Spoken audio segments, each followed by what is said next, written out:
bicara tentang yakin itu Bu, maka seperti yang pernah saya sampaikan di minggu kemarin itu, bahwa yakin itu adalah tekad yang kuat, ya, tekad yang kuat bahwa kita semua ini harus punya prinsip, sama halnya dengan akidah.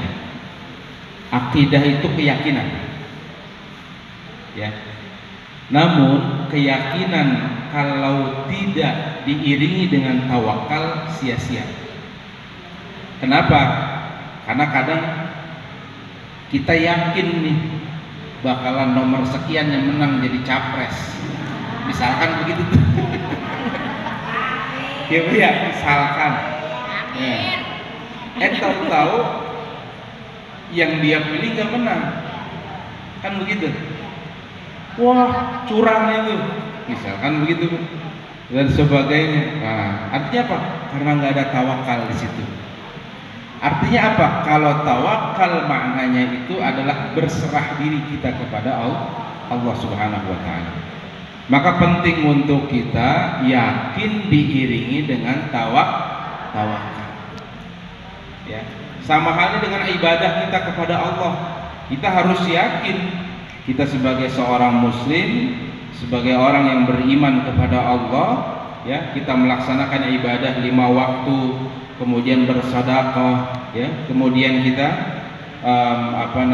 beramal soleh dan sebagainya, itu yakin bahwa kita ini seorang muslim yang wajib mentaati daripada apa yang diperintahkan oleh Allah Subhanahu wa Ta'ala. Dan harus diiringi dengan tawakal ibadah kita. Apa fungsi daripada tawakal itu?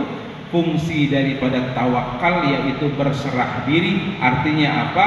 Apapun yang kita lakukan, yang kita laksanakan, dari rangkaian ibadah yang kita lakukan, kita berserah diri kepada Allah, ya, diterima atau tidaknya urusan Allah.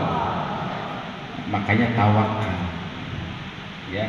Jadi penting untuk kita, Bu. Jadi sama halnya ketika kita berusaha, berupaya untuk mendapatkan sesuatu, ada keyakinan man jadda wajada, ya, siapa yang bersungguh-sungguh pasti bakal dapat dia. Maka tentunya pasti akan ada proses. Nah, proses disinilah diperlukan tawakal kita kepada Allah. Ketika kita berangkat, nih, seperti sekarang nih, saya mau berangkat ke Bogor, saya ucap Bismillah, tawakkaltu 'ala Allah, yakin saya bakal nyampe ke Bogor hari ini. Ya kan Bu, ya, kita juga yakin nanti bakal sampai ke tempat atau ke lokasi yang memang kita inginkan. Kita yakin nih, oh iya, pokoknya bulan ini saya berangkat umroh, bulan depan saya berangkat umroh, yakin tuh Bu, ya. Tapi nggak hanya modal keyakinan doang, ongkosnya mana ongkosnya? Kan begitu ya. Kalau modal yakin doang, datang ke travel, saya yakin umroh Pak Ustadz, iya, harga sekian, yakin aja dah. Yakin itu dengan penuh persiapan, ya. Bagaimana arafa bu'da safari ista'adda. Siapa yang tahu jauhnya perjalanan maka siap-siap. Apa yang perlu kita persiapkan? Modal, ya Bu, ya. Nah, jadi gak hanya yakin itu butuh tekad yang kuat, ya, harus punya apa? Nah, proses. Jadi jalannya proses sampainya atau tidak. Nah, disinilah fungsi tawakal kita kepada Allah. Ya, bisa dipahami ya Bu, ya.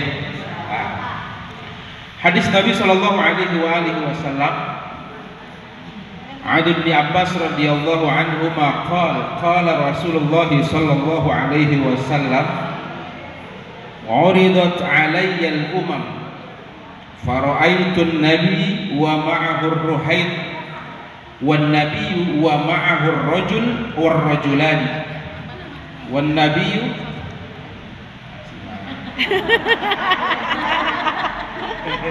sayang anak seorang emak.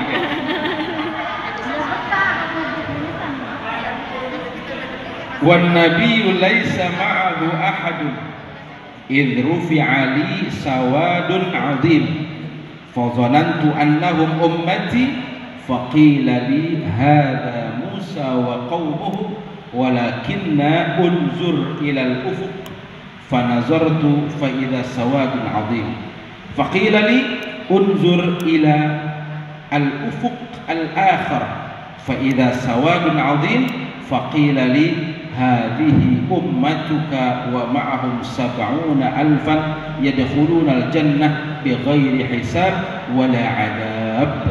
Ya, thumma nahadu fadakhala manzilahu fakhadha an-nasu fi ulaika alladhina yadkhuluna al-jannata bighairi hisab wala 'adab.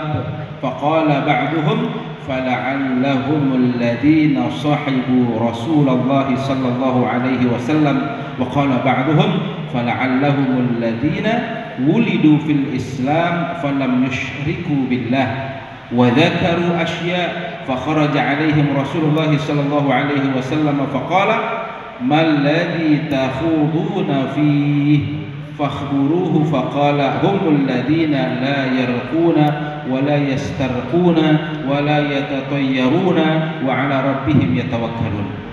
Masih panjang hadisnya, intinya aja ya, intinya panjangan juga orang ngerti ya. Ya, diriwayatkan oleh Ibnu Abbas radhiyallahu anhuma bahwasannya Rasulullah sallallahu alaihi wa alihi wasallam bersabda, ya, ada beberapa umat yang pernah ditampakkan kepadaku, ya. Ini Rasulullah pernah ngomong seperti itu, ya. Aku melihat Nabi dan bersama pengikutnya, juga melihat seorang Nabi dan bersamanya seorang dan dua orang pengikut. Kemudian melihat Nabi dan tidak ada bersamanya seorang pun. Artinya pernah melihat Nabi bersama dengan satu orang, Nabi bersama dengan dua orang, ya. Pernah terakhir itu bersama dengan tidak ada seorang pun. Hingga tampak olehku, ya, segerombolan hitam. Gerombolan hitam ini manusia. Jadi manusia yang berkulit hitam, ya, yang sangat banyak. Kemudian aku mengira mereka itu umatku, lalu dikatakan kepadaku ini Musa alaihi salam dan umatnya, ya. Jadi ketika datang orang yang hitam, ya, sedangkan Nabi Shallallahu Alaihi Wasallam umatnya, ya. Padahal pada saat itu, ya, dikatakan di sini bahwa apa? Ini adalah Musa alaihi salam dan umatnya. Kemudian dikatakan kepada Nabi Shallallahu Alaihi Wasallam, tapi lihatlah ke ufuk itu. Aku pun menyaksikan hingga terlihat segerombolan manusia yang berwarna hitam yang sangat banyak, hingga dikatakan lagi kepada aku, kata Nabi Shallallahu Alaihi Wasallam, lihatlah ke ufuk lain sehingga terlihat segerombolan manusia yang hitam yang sangat banyak sekali. Kemudian dikatakan lagi kepadaku Nabi Muhammad Shallallahu Alaihi Wasallam, inilah umatmu dan mereka berjumlah 70.000 yang akan memasuki surga tanpa hisab sama sekali, ya, tanpa hisab, dan tentunya apa? Wala adab, tanpa ada siksaan. Kemudian beliau beranjak dan memasuki rumahnya, maka manusia itu ribut membicarakan tentang orang-orang yang akan memasuki surga tanpa hisab dan disiksa, ya, hingga sebagian mereka berkata bisa jadi mereka itu adalah sahabat Nabi Muhammad Shallallahu Alaihi Wasallam. Makanya mereka itu apa? Nggak dihisab, mereka itu nggak disiksa, ya. Kemudian setelah itu, ya, mereka juga mengatakan bahwa mereka juga kemungkinan tidak pernah yang namanya menyekutukan Allah Subhanahu Wa Taala. Sehingga apa? Sehingga mereka menyatakan banyak hal-hal.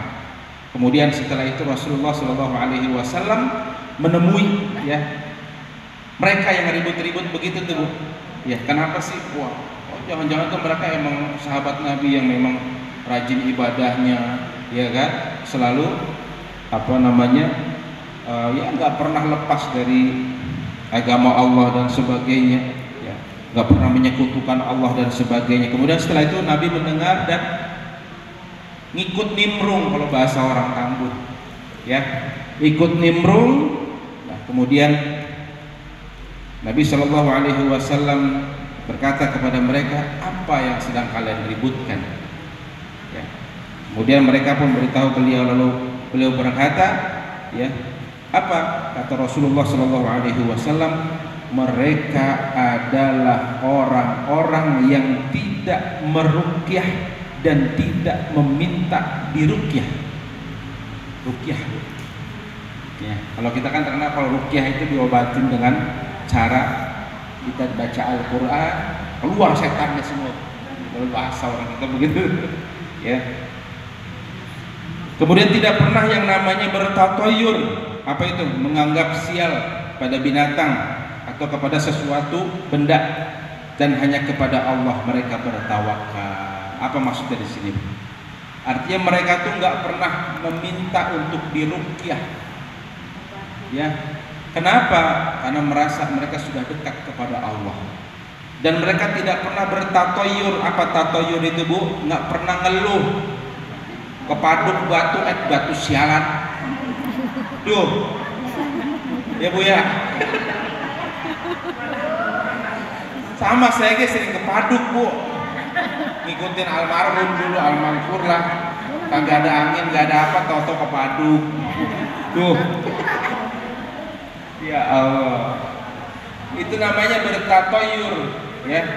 Misalkan contoh, ya, gara-gara ada binatang jatuh, kita naik motor, Bu, tiba-tiba nyebrang ayam, nyebrang kucing, ya kan, ngindarin kucing, jatuh kita, wah kucing ini gitu. Nah, arti kalau seperti itu bukan tatoyur namanya. Yang orang yang bertatoyur itu apa? Orang yang bertatoyur itu adalah orang yang nggak pernah mengeluh tentang keadaannya. Kenapa? Karena dia selalu tawakal kepada Allah. Ya Bu ya, selalu apa? Bertawakal kepada Allah. Jadi kalau orang sudah bertawakal kepada Allah, enak, Bu. Mau kata di depan kita ada binatang, mau kata di depan kita ada ini segala macam, iya kan? Nah, memang yang kita lihat itu ketika kecelakaan kan penyebabnya, Bu. Karena itu logika manusia gak nyampe kepada takdir Allah, Bu. Tapi kalau kita bicara takdir Allah beda lagi. Oh iya, emang Allah udah ngatur begini, kan begitu, Bu. Nah, artinya apa? Ketika kita sudah nyebut bahwasannya, ya, Allah sudah ngatur seperti ini, maka itu yang disebut dengan tawakal kita kepada Allah. Nah, paham sampai sini, Bu ya? Tuh. Jadi jangan sampai, artinya apa, kalau kita sampai kayak misalkan contoh tadi meminta untuk diruqyah, berarti kan menganggap diri kita memang tidak sempurna, ya, dalam arti tidak sempurna bahwa ada apa nih? Apalagi kalau mohon maaf misalkan diperiksa darahnya bagus, jantungnya bagus, ya kan Bu ya? Iya kan, dicek gulanya bagus, ya kan? Tapi kok kagak enak badan, jangan-jangan non medis nih. Duh, Jangan ada orang. datang dah ke mana, Bu? Datang ke orang-orang pinter. Assalamualaikum, Pak. Waalaikumsalam. Datang. Ada apa lu? Ini, Pak, katanya badan diperiksa mah cakep semua, Pak. Terus apa? Iya, orang dekat itu mah gitu tuh. Ya Bu ya. Kan kagak jauh ngomongnya begitu, Bu. Orang dekat itu mah, iya, udah disyariatin aja, baca ini itu apa segala macam tuh, ya Bu.